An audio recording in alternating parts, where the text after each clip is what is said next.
Oi, gente, quarta-feira, Rede Psi do Bem. Eu sou Fátima Francisco, psicóloga aqui da Rede Psi do Bem. Nós tivemos a nossa live, nossa primeira live, né, no dia 27, na sexta-feira passada, dia do psicólogo, e tivemos duas perguntas bem relevantes. A primeira, elas me perguntaram, né, se a gente podia explicar mais um pouco sobre a síndrome da gaiola.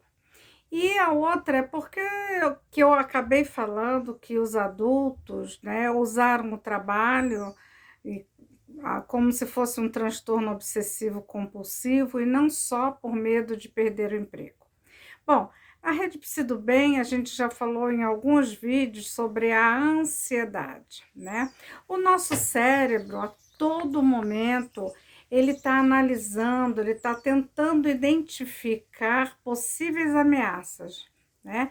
Isso através do nosso hipocampo e na nossa amígdala cerebral, que nós já conversamos bastante sobre isso, que produzem hormônios, né? Como a adrenalina e o cortisol. E isso, na ansiedade, esse processo acaba ficando exagerado, com respostas como fobia social, fobia, pânico, transtorno obsessivo compulsivo, transtorno de ansiedade generalizada, estresse pós-traumático, tudo isso que vem nos afligindo muito com a pandemia, né? Sabe quando a gente diz, eu tô agoniado, eu não sei o que está acontecendo, eu tô com uma agonia, isso não passa? Então, o Covid-19 nos impôs uma realidade, regras totalmente diferentes daquelas que a gente tinha. Do dia para a noite ele fez isso com a gente, levando muito o nosso estresse, levando muito a nossa ansiedade, porque nós tivemos que entrar em contato com um vírus que é invisível. Isolamento social, home office, família, convivência em família diária, escola online, almoço, janta, roupa para lavar. Então, quer dizer, foi uma mudança que pegou todos nós com muita surpresa. E o nosso nível de ansiedade cresceu muito. E para algumas pessoas, esse nível de ansiedade ficou excessivo, porque foi excessivo o número de informações, o excessivo as tecnologias que nós precisamos usar e nem sempre nós tínhamos domínio sobre elas, né? Então veio tudo isso junto e misturado, causando na gente um aumento absurdo da nossa ansiedade e elevando os nossos mecanismos de defesa. Eu fico tenso, eu fico nervoso frente às expectativas que eu mesmo crio frente às situações que eu tenho que resolver no dia a dia da minha vida, né? E alguns adultos viram no trabalho um lugar em que ficava muito certinho a sua rotina. O trabalho dele era aquele e ele ia construir o trabalho daquele jeito, porque tudo à volta dele estava transformado, né? E eu precisava viver e se tornaram alcoholics, né? Pessoas que só pensam em trabalho. Mas eu não consigo controlar o resto e consigo só controlar o trabalho. Mas aí eu tenho um problema, porque o trabalho com a pandemia também mudou. E na hora que esse trabalho muda, eu entro em sofrimento, porque eu começo a ter um desconforto muito grande, porque aquilo que me dava uma certa estabilidade emocional passa também a mexer comigo e me trazer pensamentos, e me trazer mal-estar, e me trazer ansiedade. Eu passo a ignorar o que as outras pessoas estão falando, e eu fico a todo momento tentando mostrar para as pessoas que o que eu penso é o que é certo, é aquilo que tem que ser feito, e aí eu passo a entrar em perigo ali também, e eu não consigo aceitar também a mudança que aquele trabalho teve.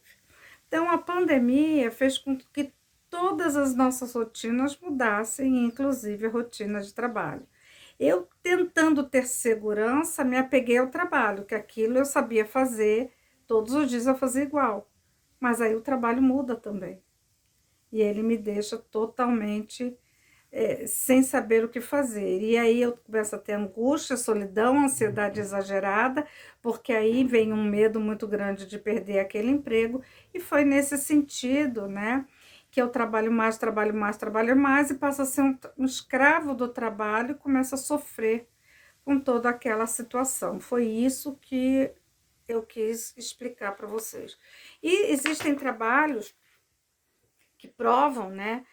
Além de nós brasileiros sermos a população mais ansiosa e mais depressiva, né, com mais transtornos de depressão no mundo, esses trabalhos nos mostram que pessoas que tiveram esse tipo de reação de comportamento, elas também têm 68% de chance de ter mais depressão, né, mais de serem depressivos, 63% de chance de terem transtornos de ansiedade e 35% de chance de ter fobia, porque são pessoas que têm uma preocupação intensa, ela por dias, por meses, e a pandemia durou muito tempo, né? E essa situação se tornou fazendo parte do cotidiano dela e acabou trazendo até sintomas físicos, né? Como respiração mais rápida, suor excessivo, sensação de cansaço e desânimo, insônia, o coração bate rápido.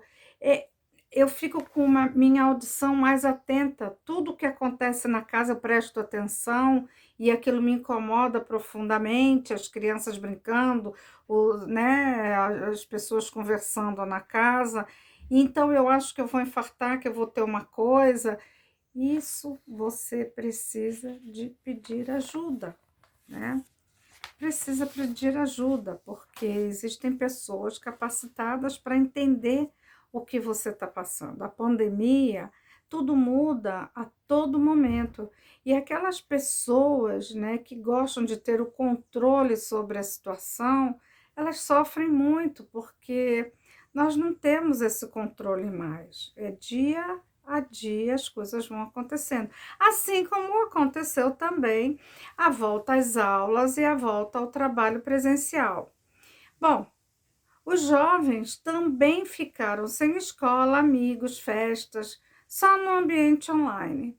E muitos ficaram extremamente ansiosos e com um medo excessivo de serem contaminados ou contaminarem as suas famílias. E aí a gente faz uma analogia, né? Porque eles não querem ir para as aulas, apesar de as aulas, e principalmente as escolas particulares, estarem com um protocolo muito rígido, né, contra o Covid-19, esses jovens, essas crianças não querem voltar para a escola com muito medo. E aí a gente chamou isso de síndrome da gaiola. É fazendo uma analogia com aquelas aves que são criadas em cativeiros, e quando você abre a gaiola, a ave não voa para a liberdade, né? E a adolescência e as crianças, a gente sabe que ela necessita dessa sociabilização, desse grupo para viver. É óbvio que a gente tem os tímidos e os ansiosos que preferem ficar em casa, né, para não encarar esse perigo, as situações de perigos que eu tenho no presencial. Também psiquiatras da USP fizeram um trabalho com 7.000 crianças entre 5 e 17 anos e descobriram que 26% dessas crianças apresentaram sintomas clínicos de depressão e ansiedade. E para nós, pais e a escola, fica muito difícil da gente entender esse comportamento de sofrimento, pois parte desses estudantes, eles apresentam um desempenho pedagógico muito bom no ensino remoto. Então, fica muito difícil a gente ver esse sofrimento dessas crianças. Por isso, a gente fala que é tão importante a família, né? Estar reunida, estar conversando, ter uma hora para se parar, para conversar, porque aí o filho pode ajudar o pai e o pai pode ajudar o filho.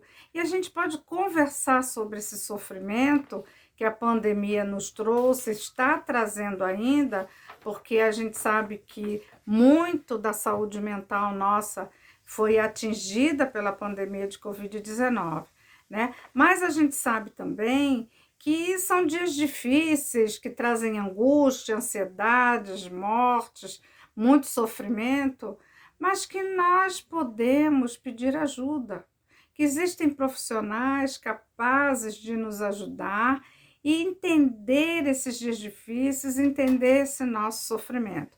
Então, eu espero que eu tenha respondido a pergunta de vocês e espero que vocês também fiquem atentos aos amores de vocês. Eu sei que houve muita violência doméstica, que muita coisa aconteceu, né, além dessas síndromes e da ansiedade, mas é tudo muito advindo dessa ansiedade coletiva que nós estamos vivendo. Boa semana, espero que eu tenha respondido. Um beijo.